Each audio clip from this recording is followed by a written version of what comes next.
Driving Business.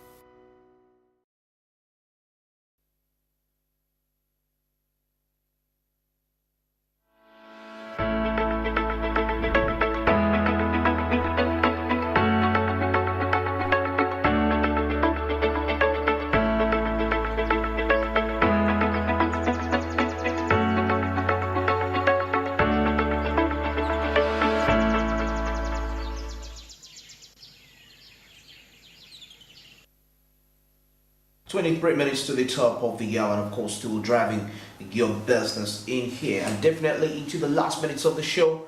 This is the very time where we get into our on-ground discussions as we take a look at the different matters that are happening in here. And today, the discussion is going to be largely dwelling on electricity, energy precedence, definitely, which seems to be taking over all other forms of energy when it comes to cooking. Germ, this has been so experienced when it comes to cooking, different people, forms of energy, charcoal and all this. But now we see here the utilization of this energy is made, it's even made much more faster with upgrades in technology.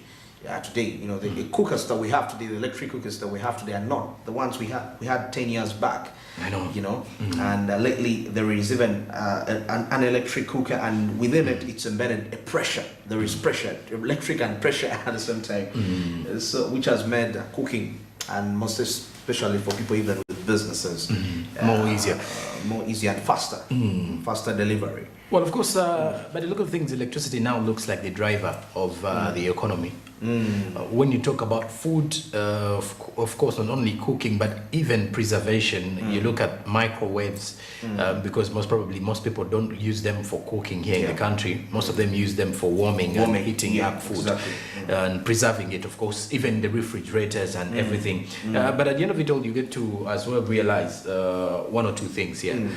Is that even with 70% of the urban dwellers having access to electricity, the uptake is there though, but then 70% are having it, but at what cost? At what exactly? Yes, because at what cost? When you look at the reason as to why most of them end up going back to the use of charcoal, for example, in cooking, is because of the high cost of electricity every time you're trying to cook a meal. Or that is why one of the reasons as to why most people are now going in for LPG. They will definitely try to let's go in for gas instead, because it is less costly at a time, and of course not more consuming. Okay, sometimes it is as well more consuming, depends on the gram that you have though.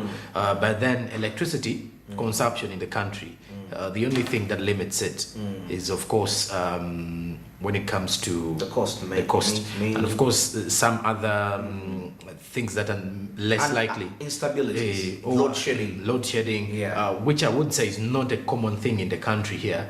It only happens once in a while when we have power shortages in different areas.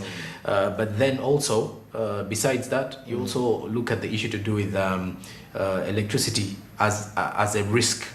For example, short circuits that may occur at home, and of course when you're cooking heavy meals, or it depends, you really need to be very cautious, or you really need to be having some preventive measures just in case nothing really happens that can actually lead to your own death at the end of it all. Very true. All right, now of this very time, let's get into this discussion.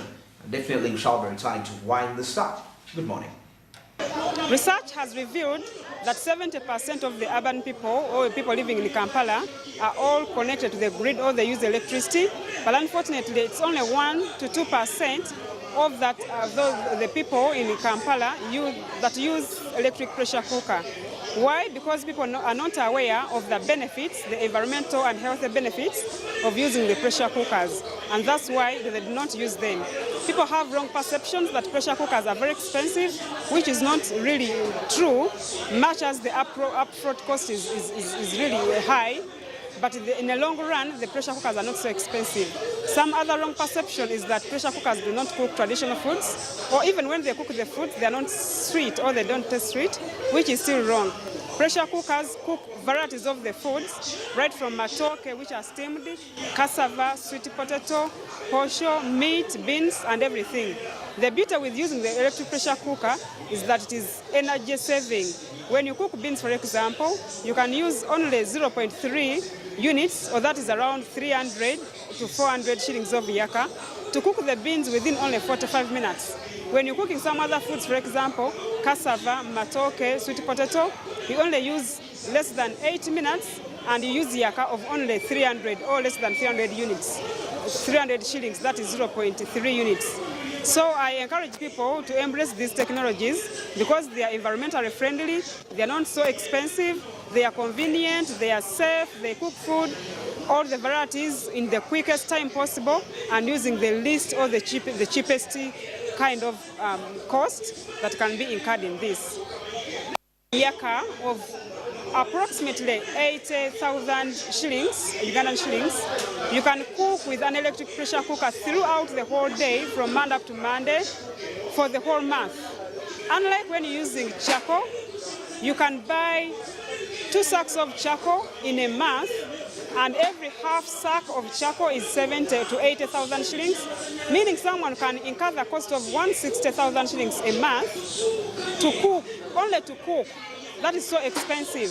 Yet this person, if he or she is using electricity, he or she can be using only 80,000, from 80,000 to at least at most 100,000 shillings, Ugandan shillings, to cook for food throughout the whole month. And using this thing, it means that we are going to reduce on the level of deforestation within our environments, which deforestation leads to soil erosion. It affects us during the rain season, floods and everything. But when you're using this biofuel machine, it means all that is solved. Yeah, it is very good. So electric energy precedents, definitely getting to see the advantage then associated when you embrace electricity to to prepare, to do any other aspect when it comes to cooking. Now, there is a reporting here from the Center for Research in Energy and Energy Conservation, or what we know as CREEC, and of course they listed upon there were findings. This report was released last year. It's still recent though, because when it comes to energy rates of energy, and definitely I would request my producer to display us on regarding the statistics regarding on energy usage. And this time around, of course, the factor in here is about regarding cooking with electricity. Now, in the first phase, we see that the charcoal usage, it was discovered that it was at 48%. Then LPG, the gas, 25%. Then electric usage, approximately 10%. And of course they sent out a specific percentage provided. Jeremy, you still see in here that electricity still seems to be having a lower, some sort of, it's an underdog in here when it comes to usage. Now, the second phase where they did research in phase 2, electric usage now was at 44%, charcoal usage 18%, and LPG 10%. But now, phase 1 was before electric, the electric cooking technology had evolved, But now we see in phase 2, after an evolution with the technology, it now raises now to 44%. Charcoal usage now dropping to 18%, LPG coming to 10%, and of course reduction still in charcoal 25%. Yes, and of course even gas. And by the way, gas also has its own associated issues regarding usage. Sometimes if you're not really very careful, you can find that it's you can burn up just like electricity. Now, still in here, we see that increase in electric usage from approximately 10% in phase 1 at over 50% in phase 2. And of course, we see that average cooking time, of course, with electric appliance increased from 17.5 minutes in phase 1 to 43 minutes per dish in phase 2. All right.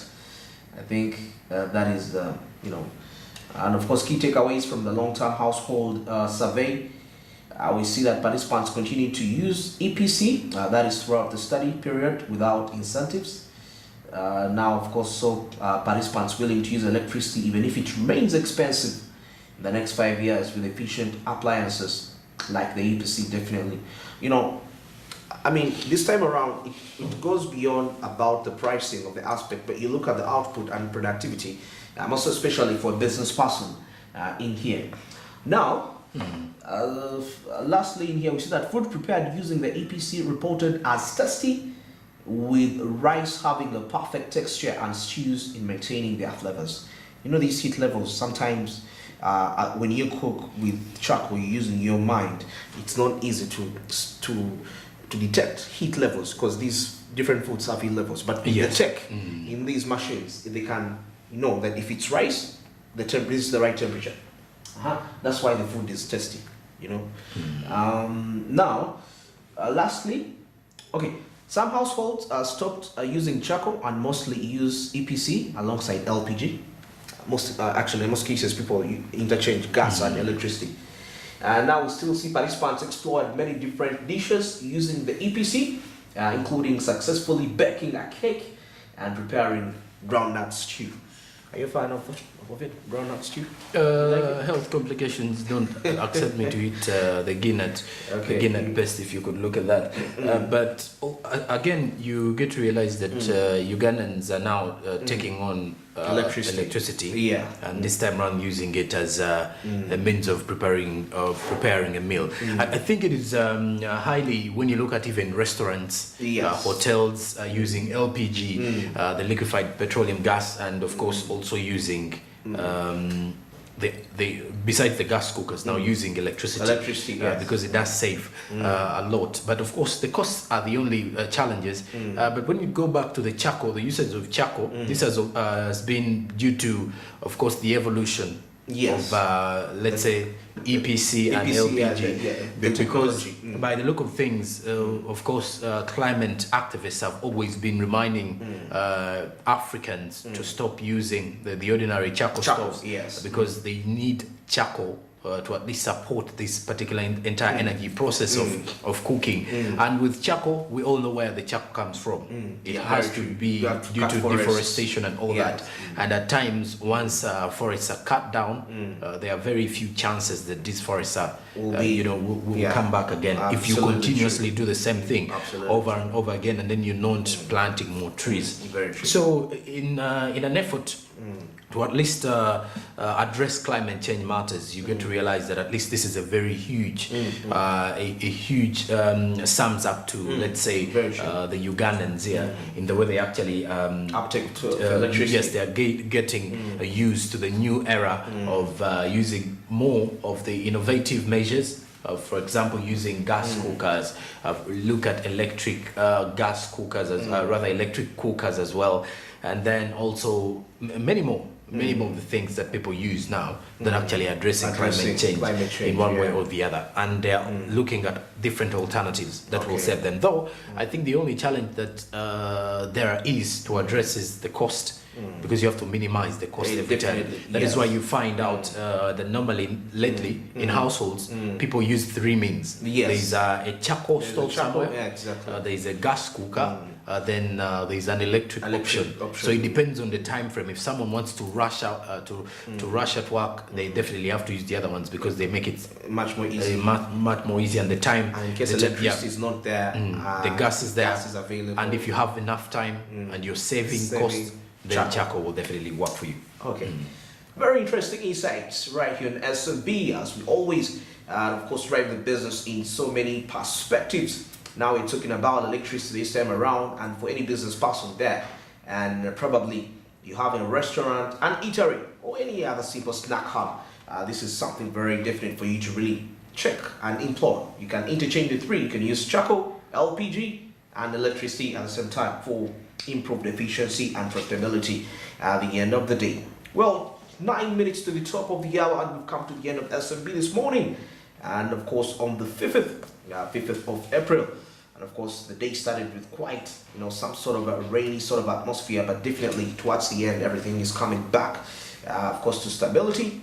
And of course, don't forget channel 394 on Go TV. and channel 372 on DSTV, as you'll be able to get us at whatever part of the region that you will be at, and on our social media handles at Smart24 TV, that's on Twitter, Smart24 TV official Facebook, and Smart24 TV live on YouTube, as you'll be able to get us at any part of the country that you will be at, as we bring you the latest in business, and of course so many other related matters, both international and local at the same time. And of course, a great thanks from where we started from for all the viewers, of course, for keeping in tuned all the way from the news breakup all the way to this very hour, and the great thanks to the production team, of course, responsible for this entire output that you are able to see, like the way it is, for the stories that we've been able to really have discussions and so many other related matters. Well, coming up, Financial Markets by Anthony Sebale, and definitely so many other educative programs. Keep watching Smart24 TV.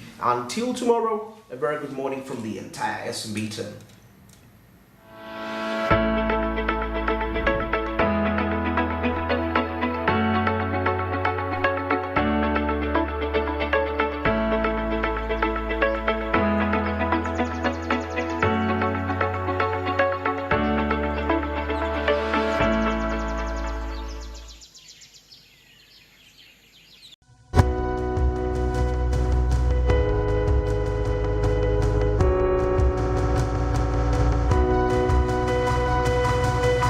Smart 24